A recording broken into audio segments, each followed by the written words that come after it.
नमस्कार दोस्तों, स्वागत है आपका मेरे चैनल पर। आज फिर एक इम्पोर्टेंट न्यूज़ पर बात करेंगे। बिहार में राजनीति गर्मा गई है और वहां अलग अलग पैतरे अपनाए जा रहे हैं। एक तरफ वोटर अधिकार यात्रा चल रहा है तो वहीं दूसरी तरफ एक ही मंच पर राहुल गांधी, तेजस्वी यादव और स्टालिन नजर आए हैं।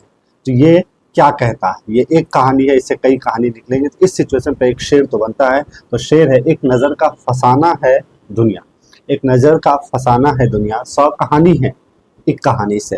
ये शेर लिखे हैं नशूर वाहिदी ने।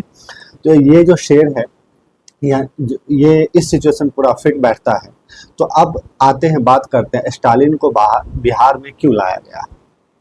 तो स्टालिन की जो पार्टी है, डीएमके पार्टी, तमिलनाडु में, जो वहाँ पे गवर्नमेंट में है, सरकार बना रखी है, वहाँ पे चल रही है। इनकी पार्टी के उत्थान को लेकर के थोड़ा बात करते हैं, फिर पता चलेगा जो बिहार में इन्हें क्यों लाया गया।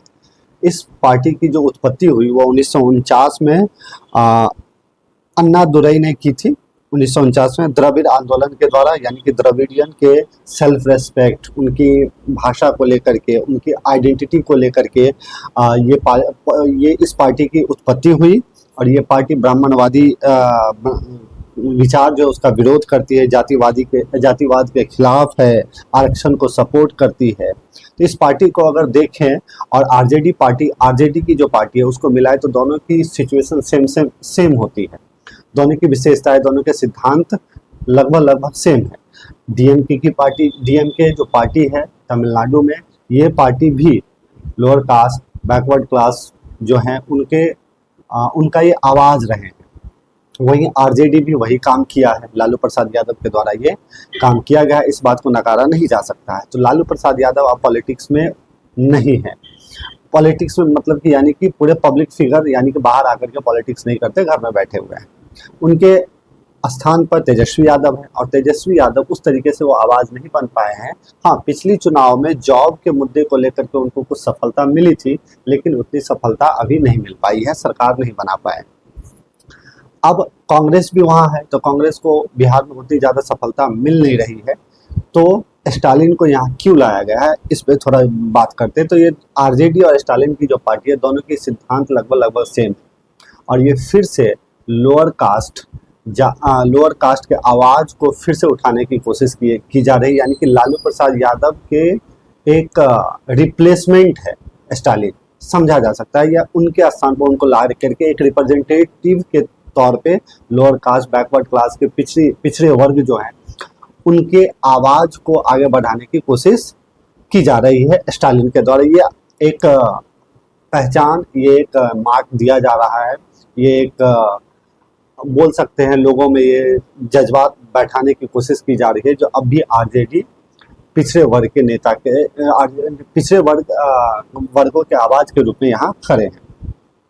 क्यों ऐसा हो रहा है? क्योंकि जन स्वराज पार्टी, ये लोग जो जातिवाद के आधार पर वोट कर रहे हैं, उस वोट को करने को वो रोकने की कोशिश कर रहे हैं। जहाँ जहाँ प्रशांत किशोर के द्वारा भाषण दिया जा रहा है, उस भाषण में कहा जा रहा है जो आप लोग कई सालों से जातिवाद के आधार पर वोट करते आ रहे हैं, जो जिस जाति के उसको वोट कर देते हैं, विकास के आधार पर वोट नहीं कर रहे हैं। तो ऐसे में इस पॉलिटिक्स को पीछे धकेला जा रहा है, जाति के आधार पर जो हो रहा है जन स्वराज पार्टी के द्वारा। अब अगर ऐसा हो रहा है और तो आरजेडी को और कांग्रेस को दिक्कत हो सकती है, इसलिए फिर से इसको रिवाइव करने की कोशिश की जा रही है।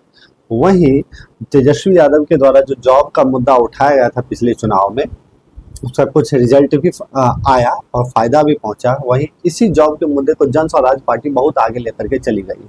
माइग्रेशन को साथ में जोड़ा गया है। कैसे लोग दूसरे क्षेत्र में बिहार के लोग जाते हैं और काम करते हैं, उस चीज़ को लेकर के आगे बढ़ चुके हैं।